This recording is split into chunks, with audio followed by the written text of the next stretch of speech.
오늘 아침 함께 나눌 하나님 말씀은 마태복음 6장 30절, 31절 말씀입니다. 제가 말씀을 읽겠습니다. 그러므로 오늘 있다가 내일 아궁이에 던져질 들풀도 하나님께서 이렇게 입히시거든.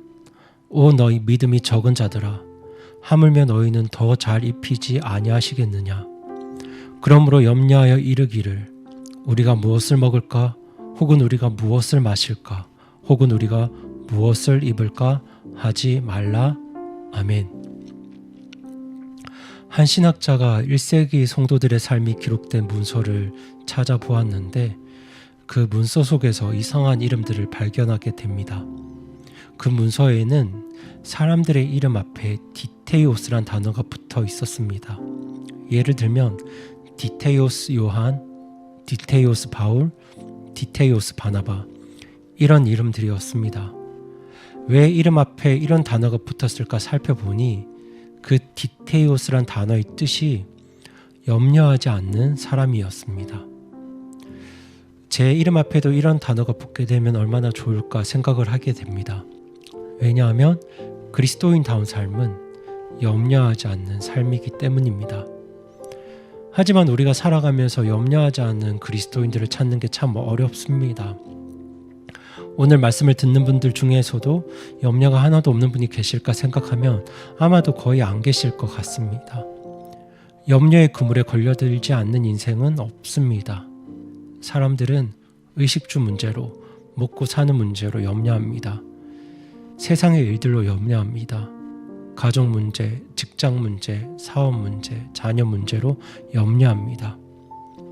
하지만 오늘 예수님께서는 우리에게 염려하지 말라고 말씀하십니다. 왜 염려하지 말라고 하실까요? 우선 이 염려가 우리에게 아무런 유익이 없고 오로지 해만 되기 때문입니다. 염려로는 우리가 직면한 문제들을 결코 해결할 수가 없습니다. 염려 안에는 우리 문제를 해결해 줄 수 있는 힘과 능력이 전혀 없기 때문에 우리가 염려를 버려야 하고 예수님께서도 그렇게 말씀하시는 겁니다. 예수님 당시의 유대인들에게는 커다란 열등감이 하나 있었습니다. 그 중에 하나가 무엇이냐면 자기 나라를 정복한 로마 사람들보다 이 유대인들의 키가 더 작았다는 사실입니다. 그래서 예수님께서는 당시 유대인들에게 너희 중에 누가 염려함으로 자기 키에 1큐빗을 더할 수 있겠느냐 이렇게 말씀하시는 겁니다. 탈무드에도 이와 비슷한 내용의 글이 있습니다. 제가 읽어드리겠습니다. 어쩔 수 없는 것을 염려하는 것은 소용없는 일이다. 그러나 어쩔 수 있는 것을 염려하는 것은 어리석은 일이다. 이 말처럼 우리가 정말 어쩔 수 없는 일이라면 염려해서 어떻게 하겠습니까? 무슨 소용이 있을까요? 하지만 어쩔 수 있는 일이라면 어쩔 수 있는 그대로의 행동을 시작하면 됩니다. 염려할 필요가 없죠. 여러분, 염려는 정말 여러 가지 해악을 우리에게 가지고 옵니다. 염려는 우리의 평안과 기쁨을 빼앗아 갑니다. 얼굴에서 미소도 빼앗아 갑니다. 우리의 힘을 바닥나게 하고 무기력하게 만듭니다. 이 염려는 마치 독과 같이 우리 속에 서서히 퍼지지만 어느 순간 결국 우리를 꼼짝 못하게 만듭니다. 염려는 우리의 감정을 파괴하고 우리의 육체까지도 파괴하고 영적으로도 우리를 무력하게 만듭니다. 염려는 우리를 부정적으로 만들어서 도전하지도 꿈꾸지도 용기도 없는 그런 삶으로 우리를 몰아갑니다. 이처럼 염려는 많은 해악을 가지고 있습니다. 그러나 이런 해악 외에도 우리가 염려하지 말아야 할 또 다른 이유가 있습니다. 그 이유가 무엇이냐면 이 염려라는 것이 구원받은 성도가 하나님을 전적으로 신뢰하지 않는다는 증거가 되기 때문입니다. 오늘 본문 30절은 말씀하죠. 그러므로 오늘 있다가 내일 아궁이에 던져질 들풀도 하나님께서 이렇게 입히시거든. 오 너희 믿음이 적은 자들아, 하물며 너희는 더 잘 입히지 아니하시겠느냐. 예수님께서는 염려하는 자들을 가리켜서 믿음이 적은 자들아 라고 하십니다. 하지만 이와는 정반대로 사도 바울의 고백을 들어보십시오. 심한 풍랑을 만나 죽게 된 상황 속에서도 바울은 하나님께서 그에게 말씀하신 그대로 되리라고 선포하고 고백합니다. 사도행전 27장 25절에 바울의 고백입니다.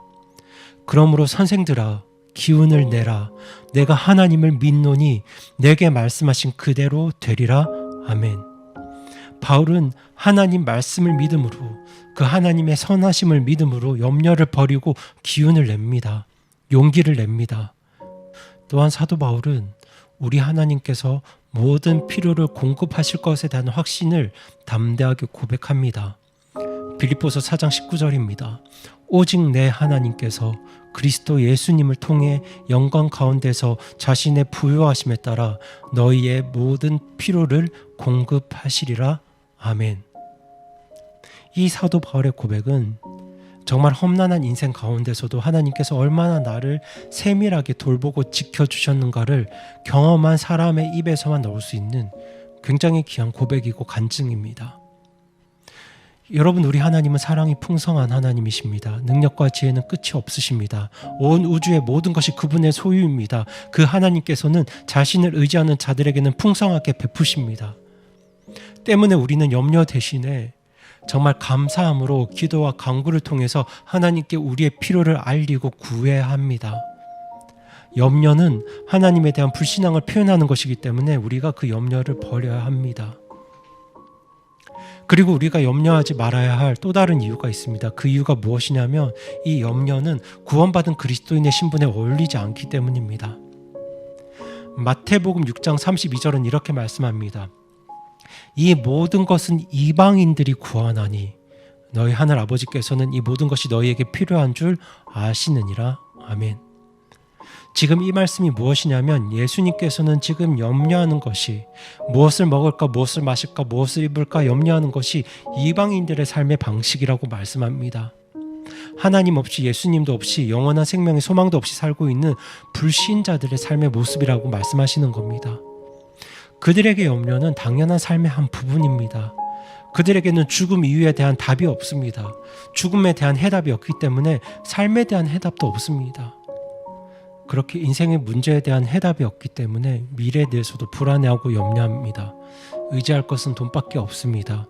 현재 수중에 돈이 있거나 형편이 좋으면 편안하고 안심하지만 그런 것들이 없어지면 불안해합니다. 이렇게 불신자들에게 염려는 아주 당연한 일입니다. 그래서 염려란 이방인들의 특징이라고 말씀하고 있는 겁니다. 이 말을 반대로 말씀드리면 염려란 하나님 믿는 사람들의 특징은 아니라는 겁니다. 구원받은 성도요, 하나님의 자녀요, 하나님 나라를 상속받을 사람들의 특징이 아니라는 겁니다. 그럼에도 구원받은 그리스도인들이 왜 염려할까요? 염려하고 있는 성도들의 의식의 밑바닥에는 과연 무엇이 흐르고 있을까요? 그것은 바로 불신앙입니다. 염려하는 사람들의 대부분이 하나님을 온전히 신뢰하지 못하기 때문에 염려합니다. 하나님께서 나를 돌보시고 하나님께서 나에게 관심을 가지고 계시고 하나님께서 내 삶 속에 이미 들어오셨고 하나님께서 지금도 내 삶을 다스리고 계신다는 이 구체적인 믿음과 확신을 가지고 있다면 우리는 염려를 벗어날 수 있습니다. 여러분, 우리 하나님은 날짐승도 내일 아궁이에 던져질 들풀들도 친히 책임지고 기르시는 분입니다. 우리 하나님은 자신이 창조하신 모든 생명들을 보살피고 돌보는 분이십니다. 이 세상의 모든 생명을 하나님께서 책임지시고 돌보신다면 하나님의 자녀된 우리들은 얼마나 잘 보살피고 인도하시겠습니까? 하나님에게 저와 여러분은 세상 어떤 것과도 바꿀 수 없는 가장 귀한 존재입니다. 그러니 성도 여러분, 그렇게 우리를 귀하게 여기시는 그 하나님의 선하심과 자상하신 돌보심을 믿으시기 바랍니다. 내일의 걱정을 구태여 오늘 가져와서 끙끙대지 마시고 그냥 하나님께 기도하고 구하십시오. 그리고 염려를 버리십시오. 그러면 염려는 그렇게 극복이 됩니다. 성경에 나타난 제자들 가운데 베드로처럼 염려가 많았던 제자는 없습니다. 베드로는 모든 걸 염려했습니다. 우리 선생님께서 돌아가시면 어떻게 하나? 세금을 안 내면 어떻게 되지?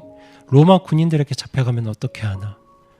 그렇게 염려하고 염려했던 베드로가 삶을 통해서 하나님을 경험했을 때 이 베드로가 그 마지막에 이렇게 우리에게 고백하고 선언합니다.